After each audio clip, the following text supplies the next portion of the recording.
केसारी लाल और पवन सिंह यादव, उससे पहले से जानता हूँ। तो उन्होंने वो लॉलीपॉप का गाना गाया था, एबीसीडी 2 में एक थोड़ा-सा टेक भी है वो गाना। दोस्तों अभी थोड़ी देर पहले लगभग 1 घंटे पहले शुभंकर मिश्रा का पॉडकास्ट आया जिसमें वरुण धवन बॉलीवुड के बहुत बड़े एक्टर आए थे। और जब भी शुभंकर मिश्रा का पॉडकास्ट होता है उसमें पवन सिंह और खेसारी लाल का चर्चा ना हो, ऐसा हो ही नहीं सकता है।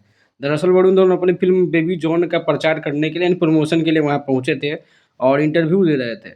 उनकी बेबी जॉन फिल्म बहुत बड़ी एक्शन फिल्म है जो 25 तारीख को आने वाली है। इसी बीच जो है इंटरव्यू के दौरान उनसे पूछा गया कि कानपुर से आपका रिश्ता है, वहाँ पे पवन सिंह और खेसारी लाल बहुत ज़्यादा फेमस हैं और आपके मतलब फ़ेवरेट हीरो कौन है? क्या आप उनको जानते हैं? तो वहाँ पर वरुण धवन ने कहा कि क्यों नहीं, मैं इन दोनों को जानता हूँ। थोड़ा-सा नाम लेने में उन्होंने गड़बड़ी कर दी कि खेसारी लाल और पवन सिंह यादव बोल दिया, लेकिन नाम तो बोला ही ना। वो जानते हैं पवन सिंह को और पहले से जानते हैं, इसलिए उन्होंने बताया कि एबीसीडी 2 जब उनकी फ़िल्म आई थी उसमें लॉलीपॉप लागे लू गाने का एक टेक भी था। मैंने भी देखा था फ़िल्म, तो मुझे भी उसमें याद है थोड़ा-सा एक गाने का थोड़ा-सा धुन था उसमें। और वैसे भी लॉलीपॉप गाना वर्ल्ड लेवल पे पूरा ट्रेंड है एकदम गाना वो। बाकी वरुण धवन की बात कर ले तो उनका फ़ेवरेट हीरो के बारे में पूछा गया तो उन्होंने बताया कि मेरे दोनों ही फ़ेवरेट हैं। कोई एक पर्टिकुलर नाम उन्होंने लिया नहीं। बाकी बात करते हैं उनकी फ़िल्म का, तो बेबी जॉन फ़िल्म एक एक्शन फ़िल्म है, 25 दिसंबर को आने वाली है।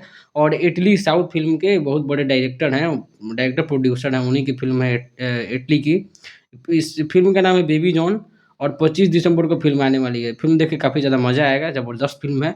और अगर आप लोग अच्छी फ़िल्म देखना चाहते हैं तो 25 तारीख को जाकर देख सकते हैं। बाकी बात कर लेते हैं अपने मुद्दे की। अपना मुद्दा यही है कि खेसारी लाल और पवन सिंह अब सिर्फ़ बिहार, उत्तर प्रदेश यानी हिंदी भोजपुरी भाषी क्षेत्र तक सीमित नहीं है। पूरा इंडिया लेवल, वर्ल्ड लेवल पर लोग जानता है इनको। तो सुन के, देख के थोड़ा खुशी हुआ कि चलो बॉलीवुड लेवल का आदमी सब भी जानता है ये लोग को। पवन सिंह तो पहले से ही बॉलीवुड में गाना गा-गा के पूरा और ज़्यादा फ़ेमस हुए हैं। खेसारी लाल को भी जानता है लोग। ठीक बात है, अच्छी बात है। इसी तरह के न्यूज़ अपडेट के लिए चैनल से जुड़े रहिए। थोड़ा-सा सपोर्ट दिखाइए, आप लोग वीडियो को देख नहीं रहे हैं। बाकी ठीक है, अच्छी बात है। वीडियो देखने के लिए थैंक यू। मिलते हैं नेक्स्ट वीडियो में, तब तक के लिए बाय।